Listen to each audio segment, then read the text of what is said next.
argumenta que, diante dessa confirmação, ele não poderia deixar de manter o sobrestamento para aguardar a sequência das investigações e a deflagração de futura operação policial, que veio a ocorrer em 29 de fevereiro de 2012, um ano mais tarde. Um ano mais tarde. Logo no mês seguinte, ainda de acordo com a sua resposta escrita, ele recebeu parte do inquérito número 89 de 2011, relativo à Operação Monte Carlo, contendo aqueles casos fortuitos a que ele se referiu em conversas reservadas, em ameaça velada, pelo menos assim nos pareceu, a alguns integrantes deste Congresso,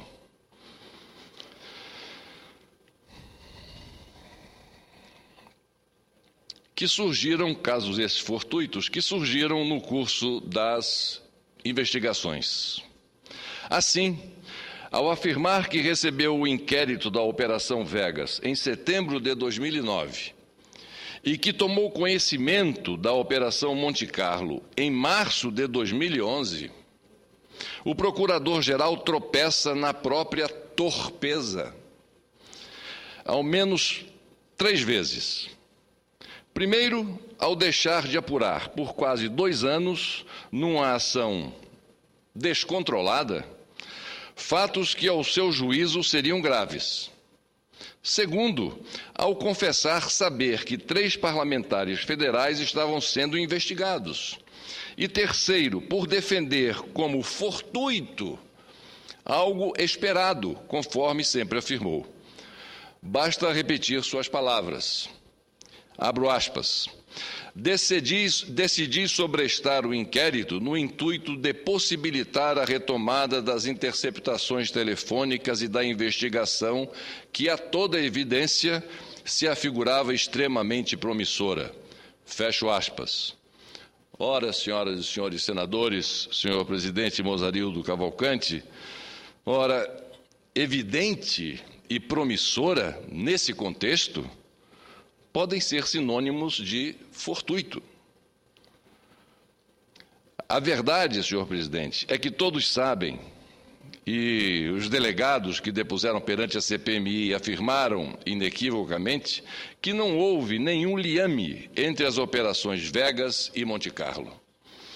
Elas desaguaram por absoluta coincidência na organização criminosa comandada pelo senhor Carlos Cachoeira. Mas a segunda operação, a Monte Carlo, ela foi deflagrada sem que os delegados sequer tivessem notícia da primeira. Aliás, a Operação Monte Carlo teve início em 2011, mais de um ano após o procurador-geral ter sobrestado o inquérito da Operação Vegas. Além disso, a Operação Monte Carlo foi iniciada pelo Ministério Público de Goiás. Foi ele que, verificando haver entre os investigados um policial rodoviário federal, enviou o que havia sido apurado para a Polícia Federal. E esta deu continuidade à investigação. Portanto, o senhor Roberto Gurgel, ao contrário do que diz, ele não se amparou em nenhuma razão republicana ou legal para manter o sigilo do inquérito da Operação Vegas. Finalmente, em seu testemunho escrito, o procurador-geral afirma que, em 27 de março, peticionou ao Supremo Tribunal Federal, requerendo a instauração de 4 inquéritos para apurar fatos relacionados a autoridades com prerrogativa de foro naquela corte. E destaca, por derradeiro, que tais inquéritos foram instaurados com apoio exclusivamente no relatório de encontros fortuitos, extraídos da chamada Operação Monte Carlo. Fecho aspas.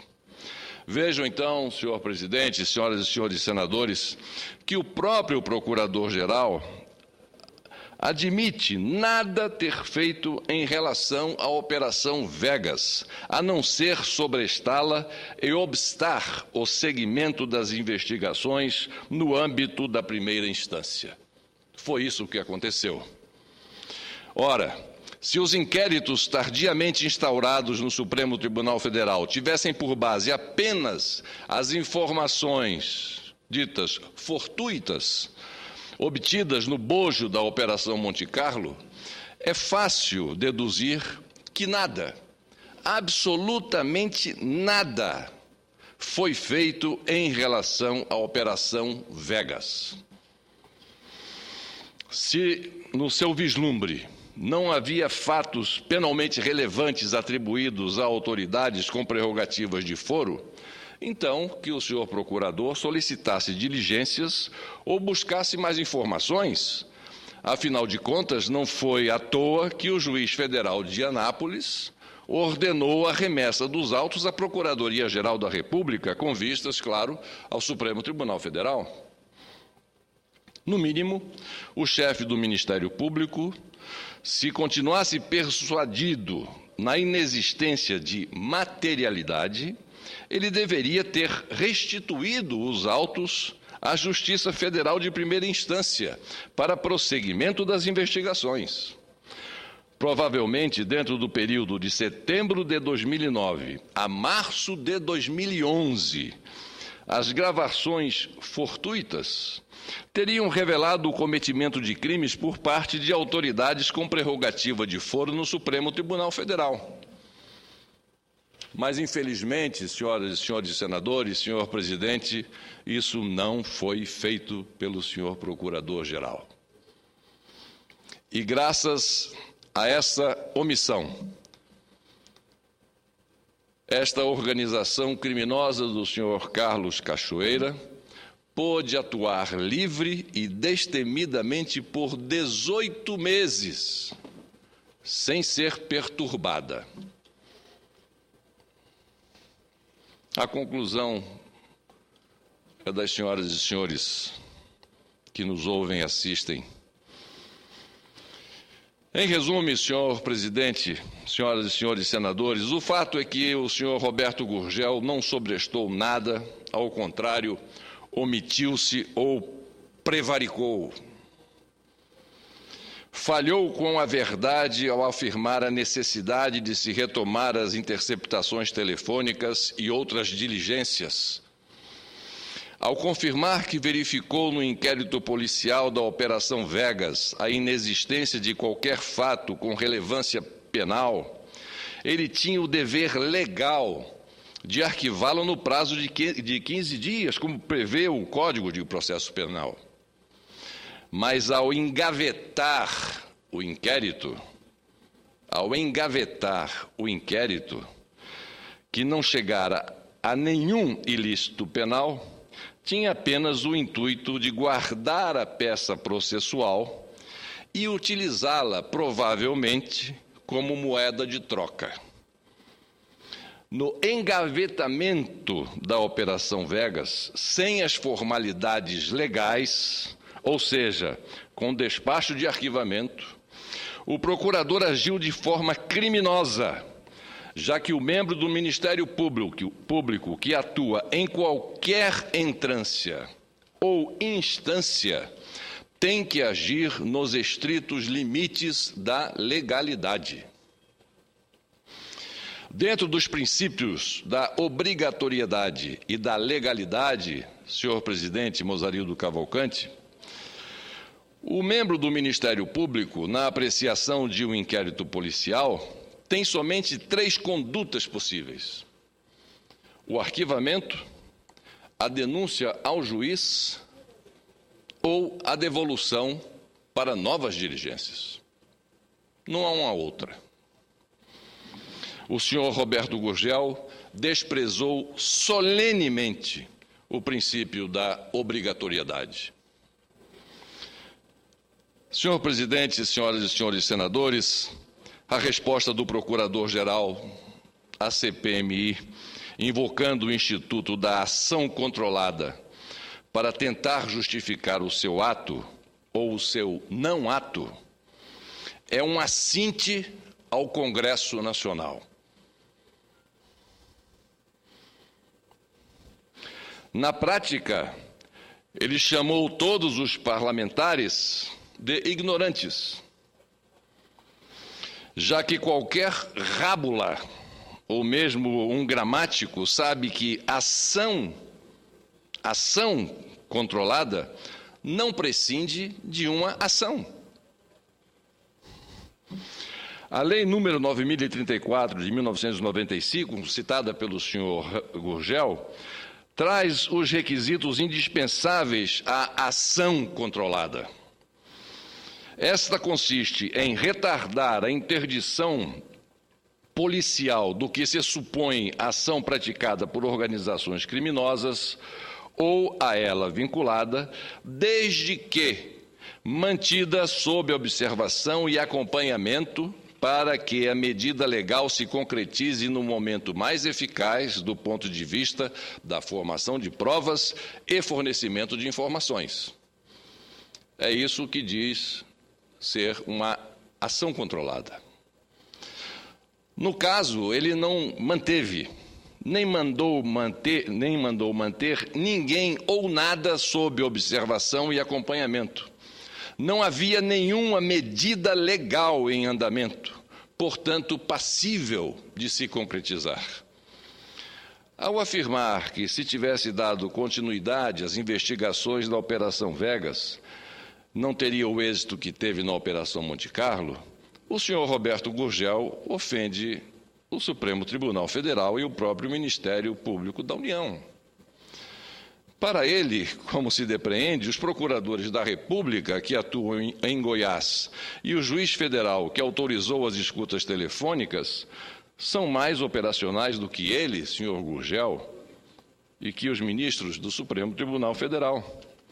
Em suma, senhor presidente, senhoras e senhores senadores, mais do que nunca precisamos de uma verdade definitiva, uma versão contundente da postura do Procurador-Geral da República. Precisamos disto. A República precisa disto. Até porque, à medida que essas especulações se agravam, vêm à tona novos fatos semelhantes de procrastinação. Vêm à tona novos fatos semelhantes de procrastinação, ou, como ele diz, de sobrestamento. Pior ainda, senhor presidente, são as referências ainda mais danosas que estão aparecendo e que envolvem o nome do senhor Roberto Gurgel. A começar pela perseguição e a implacável campanha que ele tem feito contra a indicação da Câmara dos Deputados do conselheiro Luiz Moreira Gomes Júnior em sua recondução ao Conselho Nacional do Ministério Público. Contudo, senhor presidente, mais grave ainda, é o costume do Procurador-Geral de se utilizar de colegas e assessores na coleta de informações de toda a ordem, como tem ocorrido com vários de seus procuradores mais próximos. Eu espero, sinceramente, não ser essa conduta, esse método, uma constante corriqueira e habitual mania da instituição que ele chefia. E digo isso, senhor presidente Mozarildo Cavalcante, senhoras e senhores senadores, uma vez que coube exatamente aos procuradores responsáveis pelos inquéritos das operações Vegas e Monte Carlo, o vazamento aos repórteres Gustavo Ribeiro e Rodrigo Rangel, da revista Veja, sempre ela metida nessas falcatruas, coube aos procuradores responsáveis pelos inquéritos das operações Vegas e Monte Carlo o vazamento aos repórteres Gustavo Ribeiro e Rodrigo Rangel, da referida revista, dos autos dos processos da 11ª Vara Federal de Goiás. Imaginem as senhoras e os senhores senadores, imagine, senhor presidente, a gravidade deste assunto, deste gesto, deste ato. Processos esses, vale acentuar, esses da 11ª Vara Federal de Goiás, sob segredo de justiça.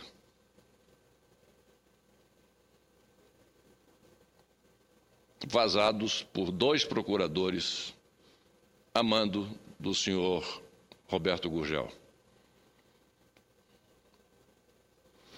São esses, senhor presidente, os mesmos procuradores, senhora Léia Batista de Oliveira e Daniel de Rezende Salgado, que, com o mesmo argumento usado pelo senhor Roberto Gurgel quanto ao suposto impedimento legal, solicitaram o adiamento de seus depoimentos aqui na CPMI.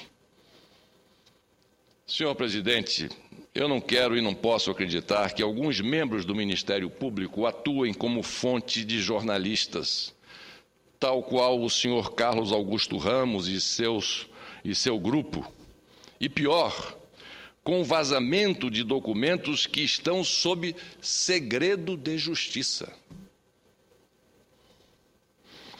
Se confirmado, senhor presidente, esses atos devem ser tipificados como crime e ferem profundamente a dignidade de uma instituição encarregada de defender os interesses da sociedade.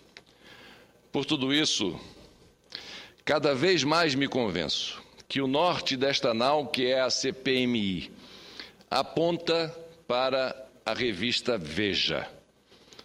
Esta, pelo visto, tem seu comportamento sorneiro de fazer reportagens, generalizado por diversos jornalistas sob o comando do senhor Policarpo Júnior. Este era quem distribuía com presteza e pela lucratividade e prestígio as informações obtidas de fontes ilegais e de quem deveria combater o crime. Manipulava os insumos recebidos não no interesse público, não em prol da sociedade, mas sim para obter vantagens, primeiramente para si próprio, em troca de prestígio profissional, e depois para o seu patrão, senhor Roberto Tivita, e a sua revista. Atuava assim como um autêntico armador de equipe, planejando as jogadas em busca do lucro para o seu grande incentivador e padrinho, aqui já citado algumas vezes, senhor Roberto Tivita. Já pensaram todos, se os demais procuradores passassem a agir como tem feito o chefe da Procuradoria-Geral? Imaginem todos se o procurador-geral tivesse denunciado esse esquema criminoso que conhecia e os elementos que tinha em mãos ainda em 2009, antes das eleições. Já pensaram se essa revista tivesse também denunciado desde o início a organização criminosa da qual se valia como fonte de informação inesgotável durante quase 10 anos? Será que estaríamos vivendo esses momentos tenebrosos pelos quais estamos hoje passando?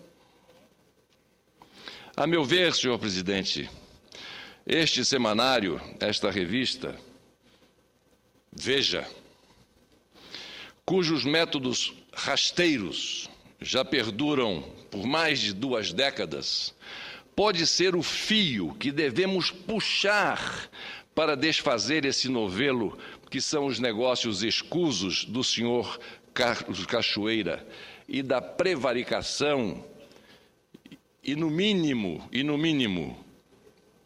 da falta de responsabilidade funcional do senhor Roberto Gurgel. Senhor Carlos Cachoeira e senhor Roberto Gurgel, unidos numa mesma teia, onde a aranha é a revista Veja e aqueles que regurgitam em torno dela.